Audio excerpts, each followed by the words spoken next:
नमस्कार, मैं महेश कुमार आपका इस वीडियो में स्वागत करता हूं और आज का वीडियो जलवायु परिवर्तन है। तो चलिए जानते हैं जलवायु परिवर्तन के बारे में। जलवायु परिवर्तन क्या है, इसके कारण क्या है और इसका क्या क्या प्रभाव पड़ सकता है और जलवायु परिवर्तन को कैसे कम किया जा सकता है, क्या उसके कुछ उपाय हैं।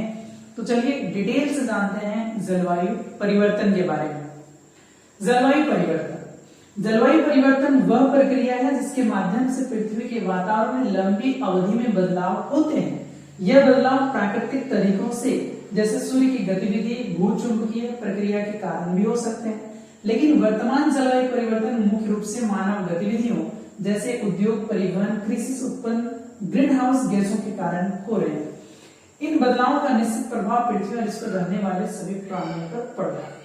जलवायु परिवर्तन एक प्रोसेस है, एक प्रक्रिया है जो प्राकृतिक कारण भी हो सकता है और मानवीय कारण भी हो सकता है।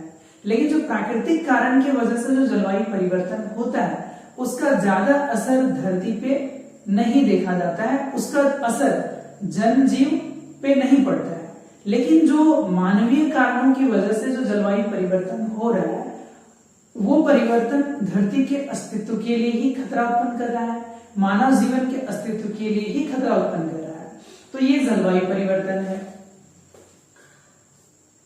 अब आगे जानेंगे जलवायु परिवर्तन के कारण। क्या कारण है जलवायु परिवर्तन का? तो पहला कारण है ग्रीन हाउस गैसों का उत्सर्जन। अब ग्रीन हाउस गैस में कौन कौन से गैस आते हैं? Carbon dioxide, methane, nitrous oxide, ये सारे गैस ग्रीन हाउस गैस है। और ये ग्रीन हाउस गैस पृथ्वी का जो वायुमंडल का जो तापमान है वो तापमान को लगातार बढ़ा रहा है, और जिस वजह से ये गैस भारी होने की वजह से ये वायुमंडल में ही रहता है और धरती का तापमान ये बढ़ा रहा है। आगे है वनों का नष्ट होना। अब क्या है कि इंसान अपनी जरूरत को पूरा करने के लिए, चाहे वो जमीन हो, चाहे वो अपनी जरूरत को पूरा करने के लिए लगातार पेड़ काटा जा रहा है या फिर खनन कार्य हो। ऐसे बहुत ऐसे एग्जाम्पल है, अभी कई भारत में जंगलों को काटा जा रहा है, ठीक है, जैसे कि हंसदेव जंगल हो गया, बक्सवाहा जंगल हो गया। तो मानव अपनी जरूरत को पूरा करने के लिए लगातार वनों को काट रहे हैं, पेड़ों को काट रहे हैं, जिस वजह से जो कार्बन डाइऑक्साइड है, कार्बन डाइऑक्साइड लगातार बढ़ रहा है।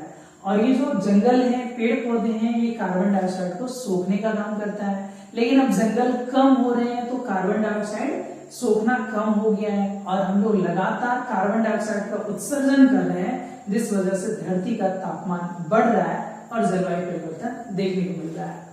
आगे है औद्योगिक गतिविधियां। अब बहुत ऐसे गतिविधियां हैं, इंसानी गतिविधियां, ठीक है, जो क्या कर रहा है कि लगातार जो है तापमान को बढ़ाने का काम कर रहा है। जैसे कोयला हो, तेल है, गैस है, जीवाश्म ईंधनों का लगातार दोहन किया जा रहा है और बेतहाशा इस्तेमाल किया जा रहा है। और ये कुछ कारण हैं जिस वजह से जो है जलवायु परिवर्तन हो रहा है, ठीक है। आगे जानते हैं जलवायु परिवर्तन के प्रभाव। अब जलवायु परिवर्तन का क्या क्या प्रभाव हो सकता है, क्या क्या प्रभाव पड़ सकता है। तो सबसे पहला प्रभाव है तापमान वृद्धि, ठीक है। जलवायु परिवर्तन का सबसे पहला प्रभाव है तापमान का बढ़ना। अब लगातार जलवायु परिवर्तन जैसी घटनाएं घटने की वजह से क्या हो रहा है कि जो धरती का तापमान है, वैश्विक तापमान लगातार बढ़ रही है, और जिसके वजह से क्या हो रहा है कि जो बर्फ का प्रवाह है वो कम हो रहा है, समुद्री स्तर में वृद्धि हो रही है, कई प्राकृतिक आपदाओं का सामना करना पड़ रहा है। अब तापमान बढ़ रहा है, तापमान बढ़ने की वजह से लगातार बर्फ के जो चट्टान है, बर्फ के जो ग्लेशियर है वो पिघल रहा है। अब बर्फ का ग्लेशियर पिघलने की वजह से नदियों में जो है ना पानी कम हो रही है, पानी की मात्रा कम हो रही है।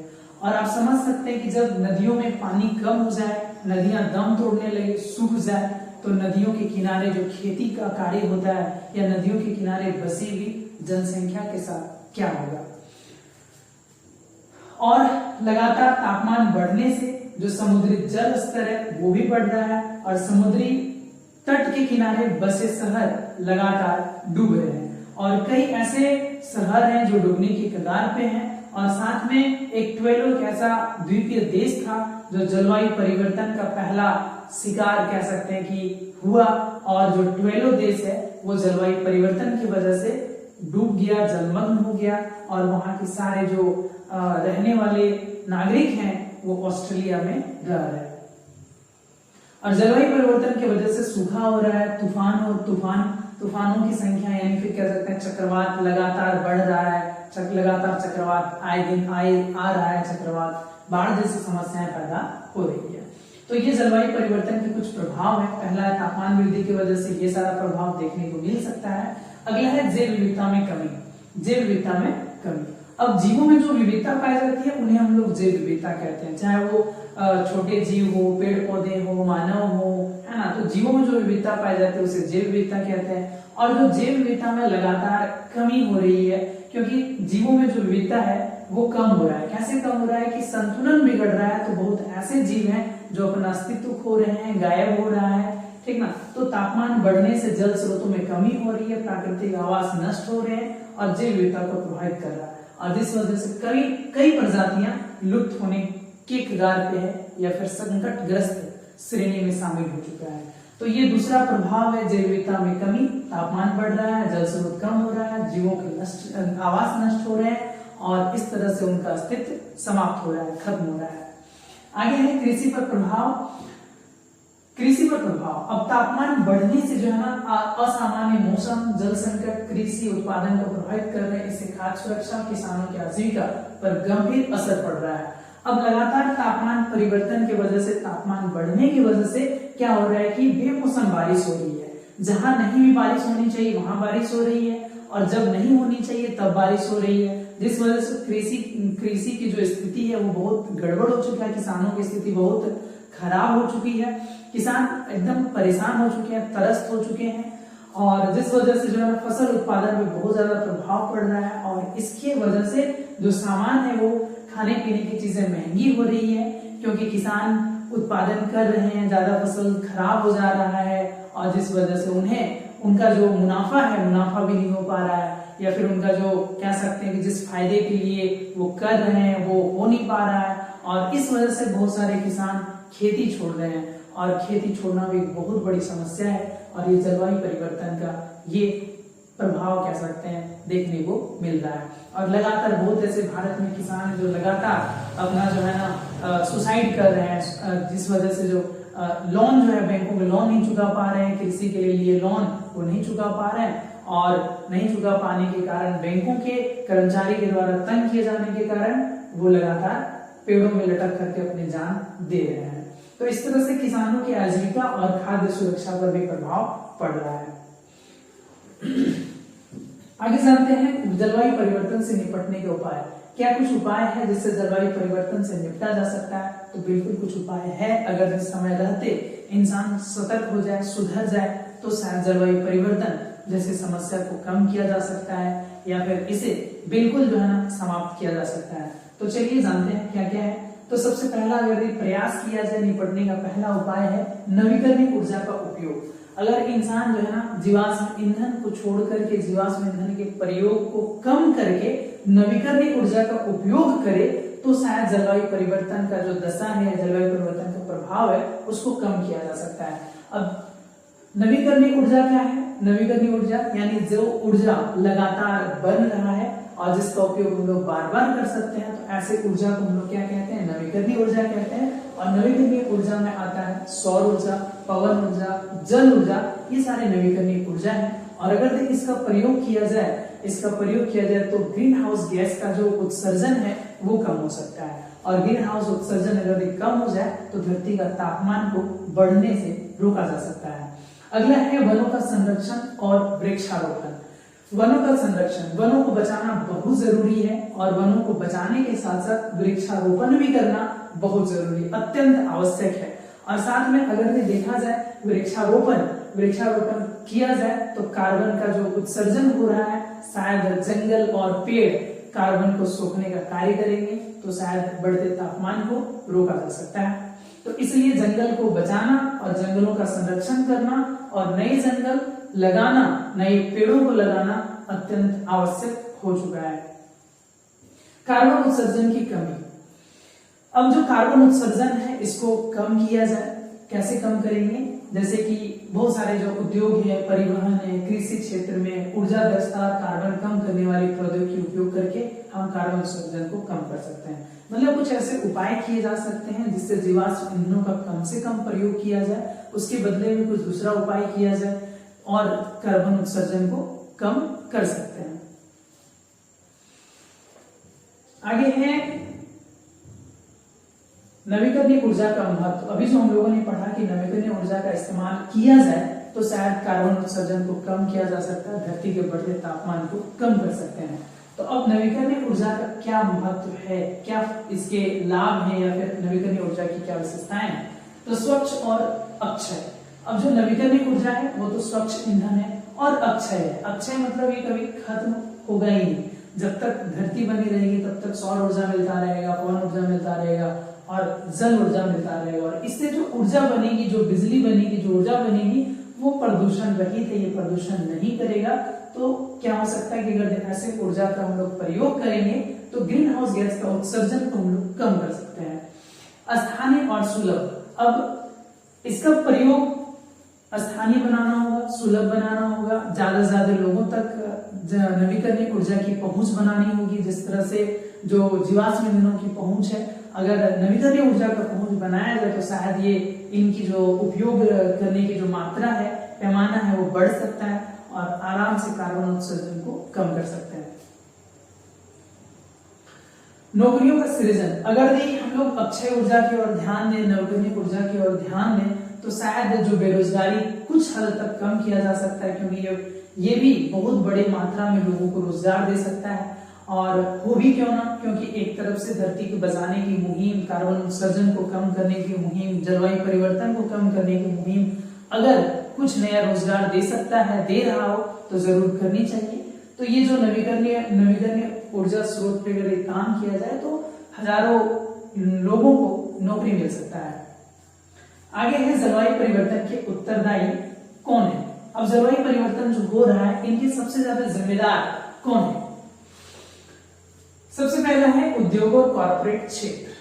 अब जो औद्योगिक क्षेत्र है ये सबसे ज्यादा जिम्मेदार है, क्योंकि यही जो है ना सबसे ज्यादा जो है ना कार्बन उत्सर्जन करते हैं, ग्रीन हाउस गैसों को उत्सर्जन करते हैं और जो जलवायु परिवर्तन के सबसे बड़े जिम्मेदार हैं। जीवाश्म ईंधनों का प्रयोग करते हैं, ऐसे भी जितने भी उद्योग हैं सारे जीवाश्म ईंधन पर निर्भर है और ये लोग भारी मात्रा में ग्रीन हाउस गैसों का उत्सर्जन करते हैं और जो जलवायु परिवर्तन का एक प्रमुख कारण है। आगे है सरकारें और नीति निर्माता। यहाँ तक कि सरकार भी जिम्मेदार है, बहुत बड़ी जिम्मेदार है सरकार जलवायु परिवर्तन को लेकर के कोई ठोस कदम, कोई ठोस उपाय, पर्यावरण को बचाने को लेकर के कोई ठोस उपाय नहीं कर रहे या फिर वो उपाय कर भी रहे, नियम बना भी रहे, कानून बना भी रहे, लेकिन वो धरातल पर नहीं उतर पा रहा है। क्योंकि जो सरकार है वो कहीं ना कहीं कॉर्पोरेट कंपनियों, औद्योगिक कंपनियों के गुलाम है। उन कंपनियों के माध्यम से सरकार को पैसा जाती है, तो सरकार जो नियम बनाते हैं, जो नीति बनाते हैं, वो नीति प्रभावपूर्ण तरीके से लागू नहीं हो पाता है और जिस वजह से जलवायु परिवर्तन लगातार बढ़ता जा रहा है। और ये खास करके ये देश की समस्या नहीं, पूरे विश्व भर की समस्या है, पूरे विश्व के अधिकांश देशों के सरकारों की समस्या है। व्यक्ति और समुदाय। अब मानव जीवन भी बहुत बड़ा जिम्मेदार है। एक एक मानव समुदाय जलवायु परिवर्तन का बहुत बड़ा जिम्मेदार है। लगातार जो है ना लोगों की और मानव समुदायों की जो है ना जीवन शैली, लाइफस्टाइल चेंज हो रहा है और वो लाइफस्टाइल चेंज होने की वजह से इंसान सुख भोगी हो रहे हैं, विलासी हो रहे हैं, जिस वजह से अधिकतम से अधिकतम संसाधनों का उपयोग किया जा रहा है और वो संसाधन के निर्माण में कहीं न कहीं ऊर्जा खर्च हो रही है और वो ऊर्जा जीवाश्म ईंधनों से मिल रही है और वो जीवाश्म ईंधन के प्रयोग से कार्बन उत्सर्जन बढ़ रहा है, धरती का तापमान बढ़ रहा है। तो अगर एक मानव अपना योगदान दे कि नहीं, हमें मेरी ओर से क्लाइमेट चेंज, जलवायु परिवर्तन को कम करने के लिए हम क्या कर सकते हैं, तो वो संसाधनों का कम से कम उपयोग कर सकते हैं, न्यूनतम साधनों में अपना जीवन जी सकते हैं, तो शायद उनके तरफ से अपना एक महत्वपूर्ण योगदान होगा जलवायु परिवर्तन को कम करने की ओर।